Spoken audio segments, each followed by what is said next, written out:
মালদার কাউন্সিলর দুলাল সরকার ওরফে বাবলাকে খুনের ঘটনায় তৃণমূল নেতা নরেন্দ্রনাথ তিওয়ারির সঙ্গে ভাই ধীরেন্দ্রনাথ অখিলেশকে ম্যারাথন জিজ্ঞাসাবাদ করেছে পুলিশ। মঙ্গলবার বেলা 12টা থেকে ইংরেজবাজার থানায় তৃণমূল নেতা সহ 3জনকে জিজ্ঞাসাবাদ করা হয়েছে। দুলাল সরকার খুনে কেউ জড়িত নন দাবি ধীরেন্দ্রনাথের। 2022-এর পুরসভা ভোটে ভাই সহ আক্রান্ত হয়েছিল নরেন্দ্রনাথ। দুলাল গোষ্ঠীর বিরুদ্ধে উঠেছিল হামলার অভিযোগ।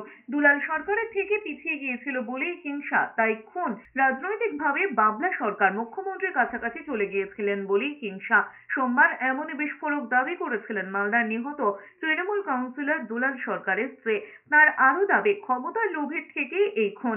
একাধিক লোক আছে পিছনে। মালদা পুরসভার চেয়ারম্যান হওয়ার কথা ছিল। কারা ওকে হিংসা করত সব জানেন। সব তথ্য দলনেত্রীকে দেবেন বলেই জানিয়েছিলেন নিহতের স্ত্রী।